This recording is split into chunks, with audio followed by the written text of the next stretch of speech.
नमस्कार दोस्तों, आप देख रहे हैं डीआर न्यूज। आज दिनांक 2 जुलाई 2025 दिन बुधवार। चलिए शुरुआत करते हैं देश और दुनिया की 25 बड़ी एवं महत्वपूर्ण खबरों के सफर का। हरियाणा में अब बेटी की शादी पर मिलेंगे 51,000 रुपए। 16.65 लाख परिवारों को मिलेगा लाभ। विवाह के 6 महीने के भीतर रजिस्ट्रेशन जरूरी।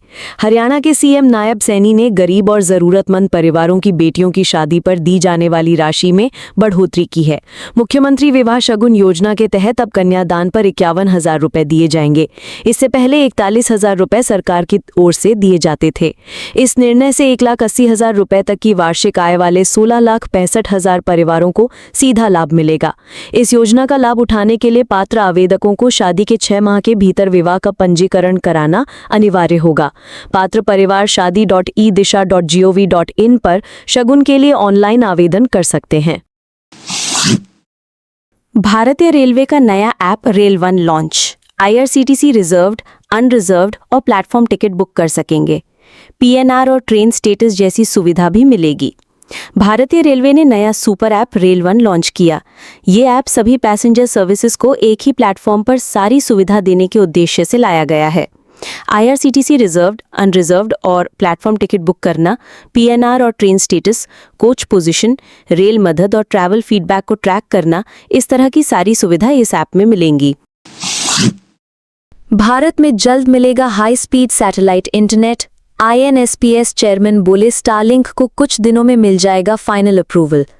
एलॉन मस्क की कंपनी स्पेसएक्स कुछ ही दिनों में स्टारलिंक सैटेलाइट इंटरनेट सर्विस शुरू करने वाली है। Space regulator Indian national space promotion and authorisation centre यानी INSPACE के चेयरमैन डॉक्टर पवन गोयनका ने कहा है कि स्टारलिंक को लेकर ज्यादातर रेगुलेटरी और लाइसेंसिंग की औपचारिकताएं पूरी हो चुकी हैं। डॉक्टर गोयनका के मुताबिक अब सिर्फ कुछ अंतिम मंजूरियां बाकी हैं जो अगले कुछ दिनों में मिल जाएंगी। हाल ही में स्पेसएक्स की प्रेसिडेंट ग्विन शॉर्टवेल भारत आई थी। उन्होंने डॉक्टर गोयनका से मुलाकात की थी। इस मीटिंग में स्टारलिंक की लॉन्चिंग से जुड़े बचे हुए मुद्दों पर बात हुई थी। हालांकि डॉक्टर गोयनका ने यह भी साफ किया कि मंजूरी मिलने के बाद भी स्टारलिंक सर्विस को शुरू होने में कुछ महीने और लग सकते हैं। उन्होंने कहा ऑथराइजेशन के बाद भी कई टेक्निकल और प्रोसीजरल स्टेप्स पूरे करने होंगे। गोयनका ने सभी बातें NDTV को दिए इंटरव्यू में कही हैं। इस महीने 13 दिन बंद रहेंगे बैंक। जुलाई में 4 रविवार और दूसरे चौथे शनिवार के अलावा अलग अलग जगहों पर 7 दिन बैंकों में कामकाज नहीं होगा। ऐसे में अगर आपको इस महीने बैंक से जुड़ा कोई ज़रूरी काम हो तो इन छुट्टियों के दिनों को छोड़कर आप बैंक जा सकते हैं। SSC ने जूनियर इंजीनियर के 1,340 पदों पर निकाली भर्ती। फीस 100 रुपये, सैलरी 1.12 लाख रुपए तक। SSC JEE भर्ती 2025 का विज्ञापन जारी कर दिया गया है। ये भर्ती जूनियर इंजीनियर पदों के लिए की जाएगी। इसके साथ ही आवेदन प्रक्रिया की शुरुआत हो गई है। उम्मीदवार SSC की ऑफिशियल वेबसाइट ssc.gov.in पर जाकर आवेदन कर सकते हैं। IBPS में PO और MT के 5,208 पदों पर निकली भर्ती। 1 जुलाई 2025 से शुरू आवेदन। ग्रेजुएट्स करें अप्लाई। IBPS की ओर से प्रोबेशनरी ऑफिसर या मैनेजमेंट ट्रेनी भर्ती के लिए नोटिफिकेशन जारी कर आवेदन प्रक्रिया शुरू कर दी गई है। उम्मीदवार ऑफिशियल वेबसाइट ibps.in पर जाकर आवेदन कर सकते हैं। आवेदन करने की आखिरी तारीख 21 जुलाई तय की गई है। शुभमन बोले बुमराह फिट लेकिन खेलने पर फैसला अभी नहीं।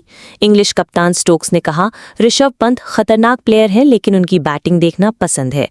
गिल ने मैच से पहले प्रेस कॉन्फ्रेंस में कहा हमें बस 20 विकेट लेने वाले सही बॉलिंग कॉम्बिनेशन की तलाश है, साथ ही हमें थोड़े रन भी बनाने होंगे।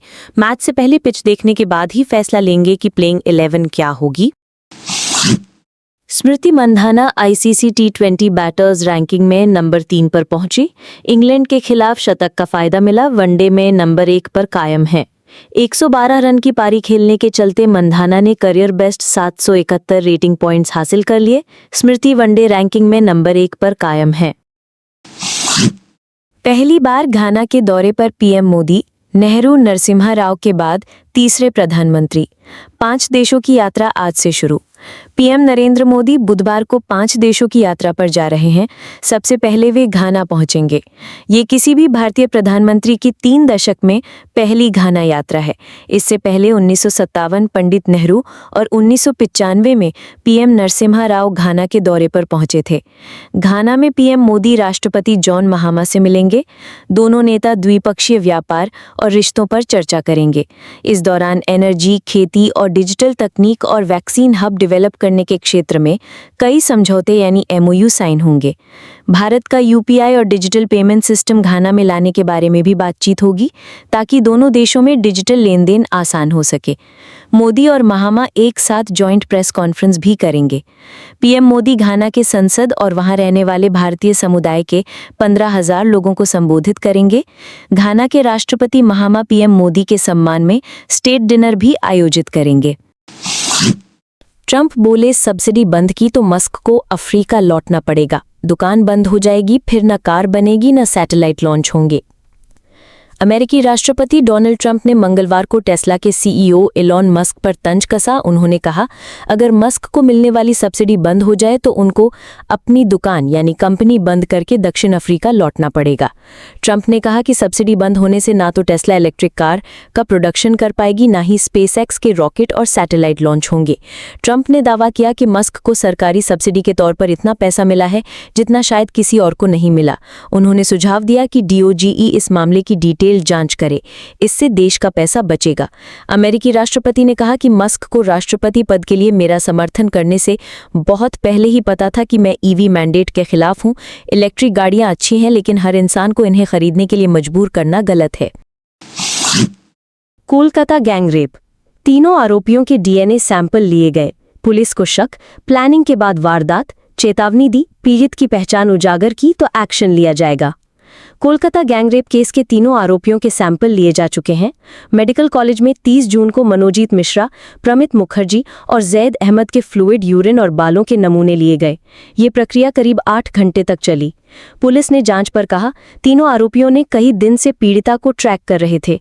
मिश्रा ने पीड़िता को कॉलेज में दाखिला लेने के पहले दिन से ही निशाने पर लिया था। प्लानिंग के बाद वारदात की गई। पुलिस ने चेतावनी भी दी है कि अगर पीड़ित लड़की की पहचान उजागर की तो एक्शन लिया जाएगा। उधर लॉ कॉलेज ने गैंगरेप के मुख्य आरोपी और 2 अन्य आरोपियों को सस्पेंड कर दिया है। अलीपुर कोर्ट ने तीनों की पुलिस हिरासत 8 जुलाई तक बढ़ा दी है।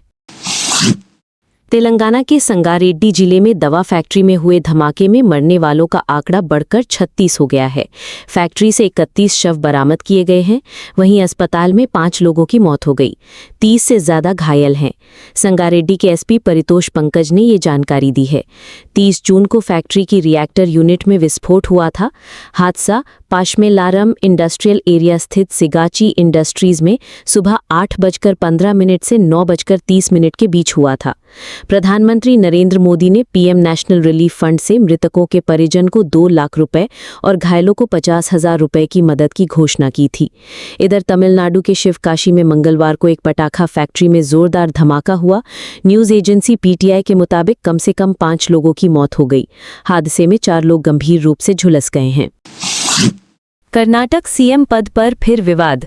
डिप्टी सीएम शिवकुमार के करीबी विधायक इकबाल हुसैन ने दावा किया कि करीब 100 विधायक मुख्यमंत्री बदलने के पक्ष में हैं। अगर अब बदलाव नहीं हुआ तो 2028 का चुनाव कांग्रेस नहीं जीत पाएगी। हुसैन ने एनडीटीवी से बातचीत में कहा, हम सुरजेवाला से ये मुद्दा खुलकर उठाएंगे। शिवकुमार ने पार्टी के लिए दिन रात मेहनत की है और उन्हें अब सीएम बनने का मौका मिलना चाहिए। बेंगलुरु भगदड़ केस में सस्पेंड सीनियर आईपीएस बहाल। ट्रिब्यूनल बोला, पुलिस के पास अलादीन का चिराग नहीं जो उंगली रगड़कर भीड़ को काबू कर ले। बेंगलुरु भगदड़ केस में सस्पेंड आईपीएस विकास कुमार को मंगलवार को सेंट्रल एडमिनिस्ट्रेटिव ट्रिब्यूनल सीएटी ने बहाल कर दिया। सीएटी ट्रिब्यूनल ने कहा कि हादसे के लिए रॉयल चैलेंजर्स बेंगलुरु जिम्मेदार है। सीएटी ने कहा कि पुलिस भगवान या कोई जादूगर नहीं है।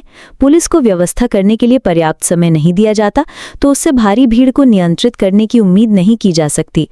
आरसीबी ने विक्ट्री परेड से पहले पुलिस से परमिशन नहीं ली। अचानक सोशल मीडिया प्लेटफॉर्म पर जानकारी पोस्ट की, जिसके चलते भीड़ इकट्ठा हो गई। 5 लाख लोगों की भीड़ इकट्ठा करने के लिए फ्रेंचाइजी ही जिम्मेदार है। आईपीएल ट्रॉफी जीतने के बाद आरसीबी ने 4 जून को विक्ट्री परेड निकाली थी। इस दौरान चिन्नास्वामी स्टेडियम के बाहर भगदड़ मच गई थी। इसमें 11 लोगों की जान गई थी और 75 लोग घायल हो गए थे। इस केस में आईपीएस अधिकारी विकास कुमार को सस्पेंड किया गया था। जयशंकर अमेरिका में बोले, आतंकवाद के खिलाफ एक्शन का हक भारत और पाकिस्तान सीज़फायर की वजह अमेरिका से व्यापार नहीं। विदेश मंत्री एस जयशंकर ने अमेरिका में कहा, भारत को अपने लोगों की सुरक्षा के लिए आतंकवाद के खिलाफ कार्रवाई करने का पूरा अधिकार है। भारत इस अधिकार का इस्तेमाल करता रहेगा। वे वॉशिंगटन डीसी में मंगलवार को क्वाड विदेश मंत्रियों की बैठक से पहले मीडिया से बात कर रहे थे। उन्होंने कहा कि आतंकवाद के पीड़ित और आतंक फैलाने वालों को कभी एक जैसा नहीं देखा जाना चाहिए। दुनिया को आतंकवाद के खिलाफ जीरो टॉलरेंस की नीति अपनानी चाहिए। इससे पहले जयशंकर ने मंगलवार को ही अमेरिकी मैगजीन न्यूज़ वीक के सीईओ देव प्रसाद के साथ इंटरव्यू में कहा था कि भारत पाकिस्तान सीज़फायर में अमेरिका से व्यापार का कोई संबंध नहीं है। एयर इंडिया की फ्लाइट हवा में 900 मीटर नीचे आई। दिल्ली से वियना जा रहा था विमान। अहमदाबाद प्लेन क्रैश के 2 दिन बाद की घटना। अहमदाबाद प्लेन क्रैश के 2 दिन बाद 14 जून को एयर इंडिया की एक और फ्लाइट हवा में 900 मीटर नीचे आ गई थी। ये घटना दिल्ली वियना फ्लाइट के दौरान हुई थी। रिपोर्ट्स के मुताबिक विमान ने दिल्ली एयरपोर्ट से टेक ऑफ किया और उसके बाद वो नीचे आने लगी। हालांकि 9 घंटे 8 मिनट की उड़ान के बाद ये फ्लाइट वियना में सुरक्षित लैंड हुई थी। एयर इंडिया ने कहा कि घटना की जांच शुरू कर दी गई है। रिपोर्ट सामने आने तक दोनों पायलट्स को ड्यूटी से हटा दिया गया है। एयरलाइन ने इस बात की जानकारी directorate general of civil aviation यानी डीजीसीए को भी दे दी है। एयर इंडिया ने बताया कि रिकॉर्डर से डेटा कलेक्ट कर लिया गया है और आगे की जांच जारी है। मद्रास एचसी बोला, पुलिस सत्ता के नशे में चूर, राज्य ने अपने नागरिक को मारा। पुलिस कस्टडी में गार्ड की मौत का मामला, 5 पुलिसकर्मी गिरफ्तार। मद्रास हाईकोर्ट ने बुधवार को शिवगंगा जिले में मंदिर के गार्ड अजित कुमार 27 के पुलिस कस्टडी में हुई मौत के मामले पर सुनवाई की। कोर्ट ने इस मामले में खुद से नोटिस लिया था। पोस्टमार्टम रिपोर्ट में अजित के शरीर पर चोट के 44 निशान पाए गए हैं। जस्टिस SM सुब्रमण्यन ने इस पर हैरानी जताई। उन्होंने कहा, यह सत्ता के नशे में चूर पुलिस की क्रूरता है। जस्टिस ने कहा, यह क्रूर कृत्य है। राज्य ने अपने ही नागरिक की हत्या की है। शरीर पर 44 चोटों के निशान देखना चौंकाने वाला है। उसके शरीर के सभी हिस्सों पर हमला किया गया है। अजित को चोरी के आरोपी में 27 जून को हिरासत में लिया गया था। 28 जून को पुलिस कस्टडी में उसकी तबीयत बिगड़ी। इलाज के दौरान मौत हो गई। सादा कपड़े पहने पुलिसकर्मियों का अजित को पीटने का वीडियो वायरल हुआ। 30 जून को अजित के पोस्टमार्टम रिपोर्ट सामने आई। पीड़ित परिवार ने पुलिस पर मारपीट का आरोप लगाया और हाईकोर्ट में याचिका लगाई। पोस्टमार्टम रिपोर्ट के आधार पर 5 पुलिसकर्मी गिरफ्तार किए गए। बीएनएस की धारा 196(2)(a) के तहत थिरुपुवनम पुलिस थाने में केस दर्ज किया गया।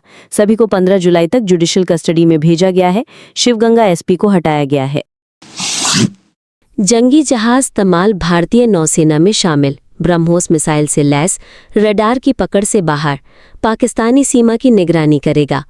भारतीय नौसेना को सबसे आधुनिक स्टील्थ फ्रिगेट INS तमाल मिल गया है। INS तमाल को रूस के कैलिनिनग्राद में कमीशन किया गया। Commissioning ceremony vice admiral Sanjay J. Singh की अध्यक्षता में हुआ। तमाल रूस से मिला 8वां और तुशिल क्लास की दूसरी वॉरशिप है। ये 2016 में हुए भारत रूस रक्षा समझौते का हिस्सा है, जिसके तहत 4 तलवार क्लास स्टील्थ फ्रिगेट बनाए जा रहे हैं। इनमें से 2 रूस के यंतर शिपयार्ड में और 2 भारत के गोवा शिपयार्ड में बन रहे हैं। तमाल को रूस के यंतर शिपयार्ड में भारतीय विशेषज्ञों की निगरानी में तैयार किया गया है। इसमें 26% स्वदेशी तकनीक शामिल है। ये जहाज 30 नॉट्स 55 kmph से ज्यादा की रफ्तार से चल सकता है और समुद्र के भीतर से लेकर हवा तक हमला करने की क्षमता रखता है। INS तमाल ब्रह्मोस मिसाइल से लैस है और रडार की पकड़ में भी नहीं आएगा। इसे नौसेना के पश्चिमी बेड़े में शामिल किया जाएगा, जहां ये अरब हिंद सागर में तैनात होगा और पाकिस्तानी सीमा की निगरानी करेगा। भारत और अमेरिका ट्रेड डील में रुकावट, भारत का डेयरी सेक्टर में रियायत से इनकार, कहा ये छोटे किसानों की इनकम का मेन सोर्स है। भारत और अमेरिका के बीच 9 जुलाई से पहले ट्रेड डील होने की उम्मीद है। हालांकि दोनों देशों के बीच अंतरिम ट्रेड एग्रीमेंट पर सहमति से पहले मंगलवार 1 जुलाई को डील कमजोर पड़ गई है। इसकी वजह यह है कि डेयरी जैसे प्रमुख एग्रीकल्चर मुद्दों पर दोनों देशों के बीच विरोध की स्थिति बनी हुई है।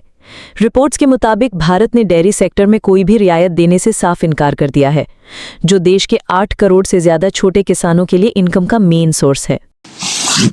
एम्प्लॉयमेंट लिंक्ड इंसेंटिव स्कीम को सरकार की मंजूरी। इसमें फ्रेशर्स को नौकरी देने पर कंपनी और कर्मचारी दोनों को फायदा होगा।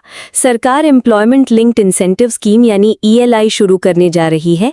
भारत सरकार ने 23 जुलाई 2024 को यूनियन बजट 2024-25 में इस स्कीम की घोषणा की थी और इसे आज यानी 1 जुलाई को कैबिनेट ने मंजूरी दी है। इसका मकसद नौकरी देने वाली कंपनियों और पहली बार नौकरी शुरू करने वालों को पैसों की मदद देकर फॉर्मल एम्प्लॉयमेंट बढ़ाना है। प्रवासी भारतीयों ने रिकॉर्ड 11.60 लाख करोड़ रुपए देश भेजे।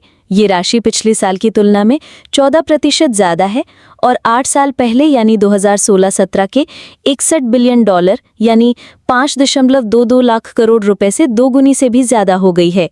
रिजर्व बैंक ऑफ इंडिया यानी RBI के ताज़ा आंकड़ों के मुताबिक भारत लगातार 1 दशक से ज़्यादा समय से दुनिया में सबसे ज़्यादा रेमिटेंस यानी प्रवासी भारतीयों द्वारा भेजा गया पैसा पाने वाला देश बना हुआ है। नीट UG के 12 लाख कैंडिडेट्स काउंसलिंग के इंतजार में। 75 स्टूडेंट्स का री एग्जाम होगा। मेरिट लिस्ट भी बदल सकती है। नीट UG परीक्षा MP के इंदौर शहर के 75 स्टूडेंट्स के लिए दोबारा कराई जानी है। इंदौर हाईकोर्ट ने 30 जून को NTA को निर्देश दिया है कि इन कैंडिडेट्स के लिए परीक्षा जल्द कराई जाए और रिजल्ट जल्द जारी हो। ऐसे में परीक्षा क्वालिफाई कर चुके 12 लाख से ज्यादा कैंडिडेट्स का रिजल्ट का इंतजार अब बढ़ सकता है। NEET admission counsellor Riya Sharma बताती हैं कि इससे काउंसलिंग का प्रोसेस शुरू होने में समय लग सकता है।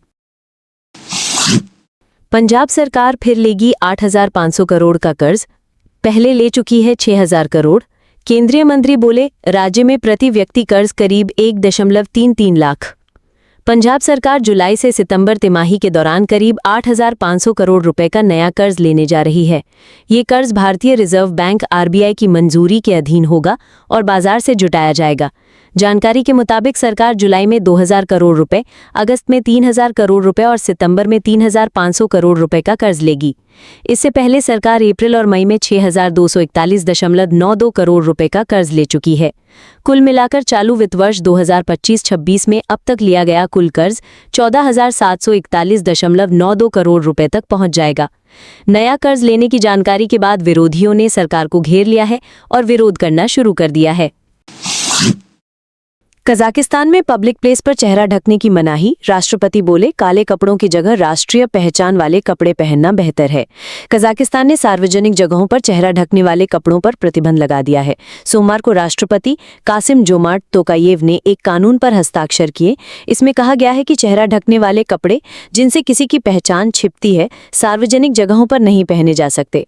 राष्ट्रपति तोकायेव ने कहा चेहरा ढकने वाले काले कपड़ों की बजाय हमारे राष्ट्रीय कपड़े पहनना बेहतर है। ये कपड़े हमारी संस्कृति को दर्शाते हैं और इन्हें बढ़ावा देना चाहिए। हालांकि बीमारी, खराब मौसम, खेल या सांस्कृतिक कार्यक्रमों में इसकी छूट है। कजाकिस्तान सरकार ने 2023 में स्कूलों में हिजाब पर प्रतिबंध लगा दिया था। सरकार का कहना है कि स्कूल यूनिफॉर्म के नियम हिजाब पहनने की इजाजत नहीं देते। इस फैसले के खिलाफ 150 लड़कियों ने स्कूल छोड़ दिया था। कजाकिस्तान में करीब 70% लोग इस्लाम धर्म मानते हैं, जबकि ईसाई धर्म दूसरा सबसे बड़ा धर्म है। थाईलैंड में कोर्ट ने PM को पद से हटाया। कंबोडिया की नेता से बात करते हुए आर्मी चीफ की आलोचना की थी, अब डिप्यूटी PM पद संभालेंगे।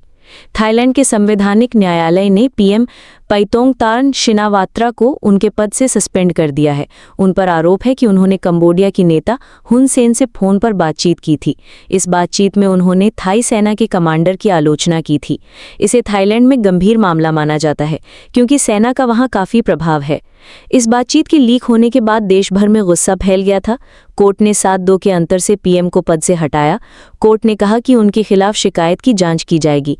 अगर वो दोषी पाए गई तो उन्हें हमेशा के लिए पद से हटाया जा सकता है। PM ने खिलाफ नैतिकता के उल्लंघन का मामला स्वीकार कर लिया है और अब जांच पूरी होने तक वो प्रधानमंत्री के पद पर काम नहीं कर सकेंगे। जब तक इस मामले पर अंतिम फैसला नहीं होता तब तक डिप्यूटी PM फुमथम बेचायाचाई सरकार चलाएंगे। पाकिस्तान और बांग्लादेश के साथ मिलकर गठबंधन बना रहा चीन, साका अलायंस बनाने की तैयारी। भारत के पड़ोसियों को अपने पाले में करने में जुटा। भारत के खिलाफ SCO की बैठक में बेनकाब हुआ चीन एक और कूटनीतिक साजिश रच रहा है। चीन, पाकिस्तान और बांग्लादेश की बैठक के बाद ये तीनों देश साका यानी साउथ एशिया चाइना अलायंस बनाने की तैयारी में है। दक्षिण एशिया चीन सहयोग पर आधारित ये संगठन सार्क यानी दक्षिण एशियाई सहयोग संगठन का चीनी जवाब माना जा रहा है। एक रिपोर्ट के अनुसार अगस्त में इस प्रस्तावित साका अलायंस की इस्लामाबाद में बैठक प्रस्तावित है। इसमें श्रीलंका, मालदीव और अफगानिस्तान को भी शामिल किया जा सकता है। चीन इन तीनों देशों में अपने राजदूतों के जरिए पिछले कुछ समय से कवायद छेड़े हुए है। बताया जा रहा है कि अफगानिस्तान और मालदीव इस संगठन में शामिल होने के लिए सैद्धांतिक मंजूरी दे चुके हैं।